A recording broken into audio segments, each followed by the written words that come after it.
സ്വാമിയെ ശരണമയ്യപ്പ, വേദിയിലെ മാനനീയ പ്രമുഖരെ, സ്നേഹം നിറഞ്ഞ സഹപ്രവർത്തകരെ, പ്രിയ ഭക്തജനങ്ങളെ, ആരാധ്യരായ നാട്ടുകാർ, കേരളത്തിൻ്റെ ഭരണശിലാകേന്ദ്രത്തിന് മുന്നിൽ ഇവിടുത്തെ ഹൈന്ദവ സംഘടനകൾ അതിശക്തമായ ചില തീരുമാനങ്ങൾ എടുത്തുകൊണ്ട് ചിലത് നടത്തി കിട്ടിയേ മതിയാകൂ എന്ന ഒരല്പം വാശിയിൽ തന്നെ ഇന്നിവിടെ എത്തിയിരിക്കും. കാരണം ഏകദേശം കഴിഞ്ഞ സെപ്റ്റംബർ മുതൽ 2025 സെപ്റ്റംബർ മുതൽ കലിയുഗ വരദനും കലിയുഗ പ്രത്യക്ഷമൂർത്തിയുമായി കോടികൾ തങ്ങളുടെ എല്ലാ അർത്ഥത്തിലുമുള്ള മോക്ഷം തേടി തീർത്ഥയാത്ര ചെയ്തെത്തുന്ന ശബരീശന്റെ സന്നിധിയിൽ അരുതാത്തത് എന്തൊക്കെയോ നടന്നു എന്ന് കഴിഞ്ഞ സെപ്റ്റംബർ മാസം മുതൽ നമ്മൾ ഗൗരവമായി ചർച്ച ചെയ്യും. സെപ്റ്റംബർ കഴിഞ്ഞ് ഇന്നിവിടെ ജനുവരി മാസം ഏകദേശം പകുതിയിലധികം പിന്നിട്ടു. ഈ സമയത്ത് ചക്കൽ കെട്ടിയ കാളയെ പോലെ അന്വേഷണം ചില പോയിന്റുകളിൽ കറങ്ങുന്നതിനപ്പുറമായി ഇടയ്ക്കിടയ്ക്ക് ചില വാർത്തകളിൽ ചില ഓളമുണ്ടാക്കാനുള്ള ചില അറസ്റ്റുകൾ നടക്കുന്നതിനപ്പുറത്തേക്ക് അവിടെ എന്താണ് നടന്നതെന്നോ, എത്രയാണ് നഷ്ടപ്പെട്ടതെന്നോ, ആരാണ് ഉത്തരവാദിയെന്നോ, ആരൊക്കെയാണ് ഇതിൻ്റെ പങ്കുപറ്റിയതെന്നോ, എവിടേക്കൊക്കെയാണ് ഇത് പോയത്, ന്യായമായ ഈ അന്വേഷണത്തിൻ്റെ ഭാഗമായി ഭക്തർക്ക് ബോധ്യമാകേണ്ട ഒരു കാര്യവും നാളിതുവരെ ആരെയും ബോധ്യപ്പെടുത്തത്തക്ക വിധത്തിലൊരു അന്വേഷണം നടത്താൻ സാധിച്ചിട്ടില്ല എന്ന ഗതികെട്ടൊരവസ്ഥയിലാണ് നമ്മൾ ഇന്നിവിടെ വന്നിരിക്കുന്നത്. ഇതെവിടെയും എത്താനും പോകുന്നില്ല. ഈ അന്വേഷണത്തിൻ്റെ ഗതിവിഗതികൾ നോക്കുമ്പോൾ നമുക്കൊക്കെ മനസ്സിലാക്കി ഇതിനപ്പുറത്തേക്ക് എങ്ങോട്ടും ഇത് കൂടുതൽ ഗൗരവമായി പോകാൻ പോകുന്നില്ല എന്ന്. കാരണം എന്ത് നഷ്ടപ്പെട്ടു എന്നറിയുമ്പോഴല്ലേ അന്വേഷണത്തിന് കൂടുതലൊരു വ്യാപ്തിയുണ്ട്. അപ്പോൾ അതുകൊണ്ട് തന്നെ ഈ അന്വേഷണം ഇങ്ങനെ ചക്കൽ കെട്ടിയ കാളയെ പോലെ കടന്ന് തിരിഞ്ഞാൽ പോകും. ഈ അന്വേഷണം ഗൗരവമായി നടക്കണം. ഉത്തരവാദികൾ ആര് തന്നെയായാലും അതിനവിടെ ഭേദമൊന്നുമില്ല.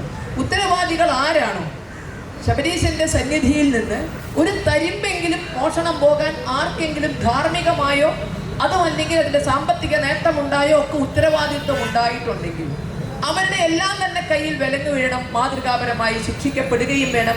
ഇനി അങ്ങനെയൊന്നും നടക്കില്ല എന്ന് ഉറപ്പുവരുത്തണമെങ്കിൽ അത്തരം ഒരു അന്വേഷണം വളരെ കൃത്യമായി നടന്നേ മതി. ഇപ്പോഴത്തെ ഒരു സാഹചര്യത്തിൽ നമുക്കത് നടക്കും എന്ന് യാതൊരു പ്രതീക്ഷയില്ല. അതുകൊണ്ട് തന്നെയാണ് ഈ അന്വേഷണത്തിൽ നമ്മൾ ആരും തൃപ്തരല്ല. ഇപ്പോൾ നടക്കുന്ന ഈ അന്വേഷണത്തിൽ നമ്മൾ ആരും തൃപ്തരല്ല. കാരണം ആരാണോ മോഷണത്തിന് നേതൃത്വം കൊടുത്തത് അവരെ ഭയന്ന് നിൽക്കുന്ന ഒരു സംവിധാനത്തിന് എത്ര കൂടുതൽ അന്വേഷിച്ച് മുന്നോട്ട് പോകാൻ സാധിക്കും?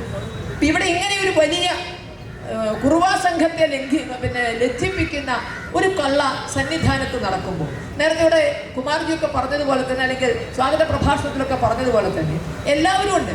ആരും ഇല്ലാത്ത അവസ്ഥയിലല്ല മോഷണം നടന്നിരിക്കുന്നത്. നട്ടപ്പാതിര നേരത്ത് കുത്തിപ്പൊളിച്ചു കൊണ്ടുപോയതല്ല. അവിടെ എല്ലാവരും ഉണ്ട്.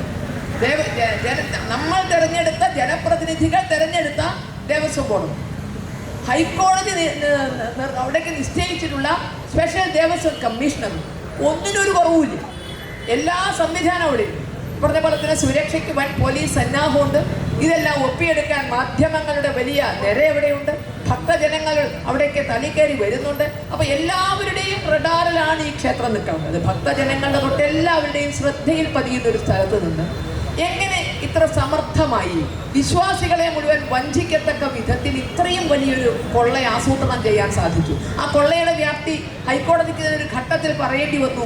വിഗ്രഹം അവിടെ പഴയ വിഗ്രഹം തന്നെ ആണോ ഇരിക്കുന്നത് എന്നൊന്ന് അന്വേഷിക്കണം എന്ന് വരെ ഹൈക്കോടതിക്ക് സംശയം തോന്നത്തക്ക വിധത്തിലാണ് ആ കൊള്ളയുടെ ആഴമെങ്കിൽ നിസ്സാരമല്ല അവിടെ നടന്നിരിക്കുന്നത്. അപ്പം ഇത് എങ്ങനെയാണ് സാധിച്ചത്? ഇത് കേവലം വ്യക്തികൾക്ക് സാധിക്കില്ല. ഇത് ഭരണകൂടത്തിന്റെ പിന്തുണയും ശക്തമായ രാഷ്ട്രീയ പിന്തുണയും ഇല്ലാതെ സന്നിധാനത്ത് നിന്ന് ഇത്തരം സാധനങ്ങൾ കടത്തിക്കൊണ്ടുപോകാൻ സാധ്യമല്ല എന്ന് നമുക്കെല്ലാം അറിയാം. എളുപ്പം ചിന്തിച്ചാൽ പറ്റും. ഇവിടെ പറയുന്നു 2017 മുതലാണെന്ന് തോന്നുന്നു ഒരു പോറ്റി അവിടെ അയ്യപ്പനേക്കാൾ ശക്തിയിൽ അവിടെ വിരാജിച്ചത്രേ. ഈ പോറ്റി 2017 മുതൽ ഈ 2025 ജയിലഴികൾക്കുള്ളിലാകുന്നതുവരെ പോറ്റി അവിടെ വിഹരിച്ചത് ദേവസ്വം ബോർഡ് അറിഞ്ഞില്ല. പോറ്റി എങ്ങനെ ഒരു വ്യക്തി വിഹരിക്കുന്നത് ആരാണ് എന്ന് ഇവിടുത്തെ ആഭ്യന്തര വകുപ്പ് അന്വേഷിച്ചില്ലേ? അദ്ദേഹത്തിന്റെ ഉദ്ദേശം എന്താണെന്ന്? ശബരിമല തന്ത്രിയല്ല, മേൽശാന്തിയല്ല, മാളിയപ്പുറം മേൽശാന്തിയല്ല, ഇതുമായി ബന്ധപ്പെട്ട ദേവസ്വം ഉദ്യോഗസ്ഥനല്ല, ഇതുമൊന്നുമല്ലാത്തൊരു വ്യക്തി അവിടെ സർവതന്ത്ര സ്വതന്ത്രനായി സർവാധികാരക്കാരനായി വിഹരിക്കുന്നുവെങ്കിൽ അത് അന്വേഷിച്ചില്ലേ? ശബരിമലയെ സഹായിക്കുന്ന ആളല്ലേ എന്ന് വിചാരിച്ച് അന്വേഷണത്തിൽ നിന്ന് വിട്ടുനിന്നു എന്ന് വേണമെങ്കിൽ ഒരു ന്യായം എല്ലാവർക്കും പറയാം. അവിടെ പറയുന്നത് അദ്ദേഹം മറ്റെന്താണ് സ്പോൺസറായിട്ട് പുതിയ തസ്തിക എന്നത് ആദ്യം കേൾക്കുക. ഒരു ക്ഷേത്രത്തിൽ ഇങ്ങനെ ഒരു തസ്തിക ഉണ്ട് എന്നുള്ളത് ആദ്യം കേൾക്കുക, സ്പോൺസർ എന്നൊരു തസ്തിക. അപ്പോൾ സ്പോൺസറാണ്, അതുകൊണ്ട് വിട്ടുവന്നു. അപ്പോൾ സഹായം ചെയ്യുന്ന ആളാണെങ്കിൽ വിടുവോ നിങ്ങൾ? ഇപ്പൊ ശബരിമലയിൽ പോകുന്ന അയ്യപ്പ ഭക്തർ തിരക്കുള്ള സമയങ്ങളിൽ വേദനയോടെ വിഷമത്തോടെ പറയാറുണ്ട്, ആ തീർത്ഥയാത്ര കൊണ്ട് കിട്ടുന്ന പുണ്യം ഒന്ന് മാത്രം ആഗ്രഹിച്ചാണ് ഞങ്ങൾ പോണത്. എണ്ണിയാലൊടുങ്ങാത്ത ദുഃഖവും ദുരിതവും പോകുന്ന യാത്രാവേളകളിൽ ഉണ്ടാകുന്നു. പലപ്പോഴും കുടിവെള്ളം പോലും കിട്ടാതെ മണിക്കൂറുകൾ ക്യൂ നിൽക്കേണ്ടി വരുന്നു. ഇങ്ങനൊരു അവസ്ഥയിൽ അവിടെ കുടിവെള്ളം വിതരണം ചെയ്തിരുന്ന അയ്യപ്പ ഭക്ത സംഘടനകളുണ്ട്, അന്നദാനം നടത്തിയിരുന്ന സംഘടനകളുണ്ട്. അവർക്കൊക്കെ എന്താ സംഭവിച്ചത്? അവരെയൊക്കെ ഹൈക്കോടതിയെ തെറ്റിദ്ധരിപ്പിച്ചുകൊണ്ട് കടക്ക് പുറത്ത് എന്ന് പറയിപ്പിച്ചത് ദേവസ്വം ബോർഡാണ്, ഇവിടുത്തെ ഭരണ സംവിധാനമാണ്. അവിടെ വരുന്ന അയ്യപ്പ ഭക്തർക്ക് ഒരു ഗ്ലാസ് വെള്ളം കൊടുക്കാൻ പോലും ഇവിടുത്തെ സന്നദ്ധ സംഘടനകൾക്കും ഭക്തജന സംഘടനകൾക്കും ഹൈന്ദവ സംഘടനകൾക്കും അധികാരമില്ല എന്ന് വിധിക്കാൻ ചങ്കൂറ്റം കാണിച്ച ദേവസ്വം ബോർഡിന്റെ മുന്നിൽ എങ്ങനെയാ ഇങ്ങനൊരു വ്യക്തിക്ക് സർവ്വ അഴിച്ചെടുത്തോണ്ട് പോകാൻ പറ്റിയത്? അയ്യപ്പ ഭക്തന്മാർ കൊടുക്കുന്ന ചുക്കുവെള്ളത്തെ പോലും മറ്റെന്തൊക്കെയോ ലക്ഷ്യമുണ്ട് എന്ന് കണ്ടെത്തുകയും അവരെ പുറത്താക്കാനുള്ള ചങ്കൂറ്റം കാണിക്കുകയും ചെയ്തവർക്ക് എന്റെ ഇതുപോലുള്ള വേതാളങ്ങളെ, കഴുത്തിൽ മുറുക്കി പിടിച്ചിട്ടുള്ള വേതാളങ്ങളെ എന്തുകൊണ്ട് തിരിച്ചറിയാൻ സാധിച്ചില്ല? എന്തുകൊണ്ട് അത്തരം വേതാളങ്ങളെ പുറത്താക്കാനുള്ള നടപടി ഉണ്ടായില്ല? അതുകൊണ്ട് തന്നെയാണ് ഇത് ഏതെങ്കിലും വ്യക്തികളെ കൊണ്ട് സാധിക്കില്ല. അത് സ്പോൺസറാകട്ടെ, അത് ആരുമാകട്ടെ, ഏതെങ്കിലും വ്യക്തികളെ കൊണ്ട് സാധിക്കില്ല. ഇതിന് അതിശക്തമായ സർക്കാരിന്റെ പിന്തുണയുണ്ട്, അതിശക്തമായ രാഷ്ട്രീയ പിന്തുണയും ഇതിനുണ്ട്. ഇപ്പോൾ ജയിലടികൾക്കുള്ളിൽ നമ്മൾ ചിന്തിക്കൂ, CPM-ന്റെ അവരുടെ പാർട്ടി ചിഹ്നത്തിൽ മത്സരിച്ച MLA ആണോ ഒന്നകത്ത് കിടക്കുന്നത്? അവര് തന്നെ തെരഞ്ഞെടുത്ത ദേവസ്വം ബോർഡ് പ്രസിഡന്റ്. CPM 2 തവണ പഞ്ചായത്ത് പ്രസിഡന്റാക്കി, അരുവാചിരിക നക്ഷത്രത്തിൽ മത്സരിച്ച് കൊല്ലത്തിന്റെ പഞ്ചായത്ത് പ്രസിഡന്റാക്കി തെരഞ്ഞെടുത്ത് പിന്നീട് ദേവസ്വം പ്രസിഡന്റായി അവർ തന്നെ മാറ്റിയെടുത്ത വ്യക്തിത്വങ്ങളാണ്. അത്തരം നമുക്ക് CPM-ന്റെ സംഘടനാ സംവിധാനത്തെ അറിയാം. അത്തരം വ്യക്തികൾക്ക് രാഷ്ട്രീയ പിൻബലമില്ലാതെ, സർക്കാരിന്റെ പിൻബലമില്ലാതെ ഇത്തരം കാര്യങ്ങൾ ചെയ്യാൻ സാധിക്കുന്നു. അതുകൊണ്ട് തന്നെയാണ് പറയുന്നത്, കേരള ഗവൺമെന്റിന് നേതൃത്വമുള്ള, ഇവിടുത്തെ ആഭ്യന്തര വകുപ്പിന് ഉത്തരവാദിത്വമുള്ള ഒരന്വേഷണം കൊണ്ടും ഇതിന്റെ യാഥാർത്ഥ്യം പുറത്തു വരില്ല എന്നുള്ളത്. കാരണം സനാതന ധർമ്മത്തെ ഇല്ലാതാക്കാൻ കച്ചകെട്ടി ഇറങ്ങിയവരാണ് എന്ന് അവരുടെ ഉള്ളിലെ അജണ്ട അവർ പുറത്തു പറഞ്ഞിട്ടുണ്ട്. എവിടെ ഹിന്ദുക്കൾ 4 ആള് കൂടുന്നതിനെയും ഭയപ്പാടോടുകൂടി വീക്ഷിക്കുന്നവരാണ് അവർ. ഹിന്ദു എന്ന 2 അക്ഷരം കേൾക്കുമ്പോൾ ഭയക്കുന്നവരാണ്. ഒരമ്പലം നശിച്ചാൽ അത്രയും അന്ധവിശ്വാസം നശിച്ചു എന്ന് ആത്മാർത്ഥമായി വിശ്വസിക്കുന്നവരാണ്. ആ അമ്പലം നശിക്കാൻ വേണ്ടി ആകാവുന്നതെല്ലാം ചെയ്തവരാണ്. അപ്പൊ പിഴവ് നമുക്കാണ്. സത്യം പറഞ്ഞാൽ നമ്മൾ ഈ ശരണം വിളിക്കുന്നത് ഒരുപക്ഷെ നമ്മുടെ കയ്യിൽ നിന്ന് വലിയൊരു തെറ്റ്, ഇവിടുത്തെ ഹൈന്ദവ സമൂഹത്തിന്റെ കയ്യിൽ നിന്ന് പറ്റിയൊരു വലിയ തെറ്റിന്റെ ബാക്കിയാണ് നമ്മൾ ഇന്ന് ഈ ഗതികെട്ട അവസ്ഥ അനുഭവിച്ചത്. കാരണം നമുക്ക് ഇവരെയൊക്കെ അറിയാമായിരുന്നു. ഹിന്ദു എന്ന് പറഞ്ഞാൽ അറപ്പോടെയും വെറുപ്പോടെയും അലർജിയോടെയും കൂടി കാണുന്നവർ, ഹിന്ദുവിന്റെ ഏത് കൂട്ടായ്മയും ചെറുത്ത് തോൽപ്പിക്കാൻ നോക്കുന്നവർ, ഹിന്ദുവിന്റെ വിശ്വാസത്തെ വളരെ അപമാനിക്കാനും അപഹസിക്കാനും തയ്യാറായവർ, അവരുടെ കയ്യിൽ ക്ഷേത്രഭരണം ഏൽപ്പിച്ചു എന്ന തകരാറാണ് നമുക്ക് സംഭവിച്ചത്. കുറുക്കന്റെ കയ്യിൽ കോഴിക്കൂടിന്റെ താക്കോല് കൊടുത്ത്, കുറുക്കനെ കുറ്റം പറഞ്ഞിട്ട് കാര്യമില്ല, കാരണം കോഴിയെ തിന്നാനുള്ളത് കുറുക്കന്റെ വർഗ സ്വഭാവമാണ്. അതുപോലെ പൊന്ന് കണ്ടോർത്ത് അത് കക്കുക എന്നുള്ളത് കമ്മ്യൂണിസ്റ്റുകാരുടെയും ഇവിടുത്തെ രാഷ്ട്രീയക്കാരുടെ വർഗ സ്വഭാവമാണ് എന്നുള്ളത് കൊണ്ട് തന്നെ അവരത് ചെയ്തിരിക്കുമെന്ന് തിരിച്ചറിയാൻ നമുക്ക് കഴിഞ്ഞില്ല. അവരെ ഭരണമേൽപ്പിച്ചു എന്നുള്ളതാണ് നമ്മൾ ചെയ്ത ഏറ്റവും വലിയ തെറ്റ്. ആ തെറ്റിന് നമ്മൾ എത്ര തന്നെ ശരണം വിളിച്ചാലും, കാരണം ഒരല്പം ഭക്തിയുള്ളവരായിരുന്നെങ്കിൽ ഒന്ന് ഭയക്കുമായിരുന്നു ഇതൊക്കെ ചെയ്യാൻ, ഒരല്പം മടിയുണ്ടാകുമായിരുന്നു ഇതൊക്കെ ചെയ്യാൻ. അവരുടെ പ്രഖ്യാപിത ലക്ഷ്യം ഹിന്ദുക്കൾ എവിടെ കൂടുന്നുവോ അവിടെ നശിപ്പിക്കുക എന്നുള്ളതാണ്. നമ്മളൊന്ന് ചിന്തിച്ചു നോക്കി, 270 വർഷം മുമ്പ് നിലച്ചുപോയ കുംഭമേള പുനരാരംഭിക്കാൻ പുറപ്പെട്ടപ്പോൾ എത്രമാത്രം അലർജിയുണ്ട് കേരളത്തിൽ. അത് എന്താന്ന് കാണാൻ പോകുന്നേ ഉള്ളൂ, വരാൻ പോകുന്നേ ഉള്ളൂ. പക്ഷെ അതിന്റെ മുന്നിൽ അതിന് അജണ്ടകളുണ്ട്, ലക്ഷ്യങ്ങളുണ്ട്, നശിപ്പിച്ചേ പറ്റും, കൂടെ നിൽക്കരുത്. ഇങ്ങനെയൊക്കെ നടക്കുന്നവർക്ക് ശബരിമലയിൽ ആൾ വരുന്നത് സഹിക്കുമോ? ശബരിമലയിൽ കൂട്ടമായി ശരണം വിളിക്കുന്നത് സഹിക്കുമോ? ശബരിമലയിൽ ആചാരാനുഷ്ഠാനങ്ങളോടുകൂടി ഹൈന്ദവ സമൂഹം ഭക്തിയോടുകൂടി കെട്ടെടുത്ത് വരുന്നത് കാണുമ്പോൾ സഹിക്കുമോ?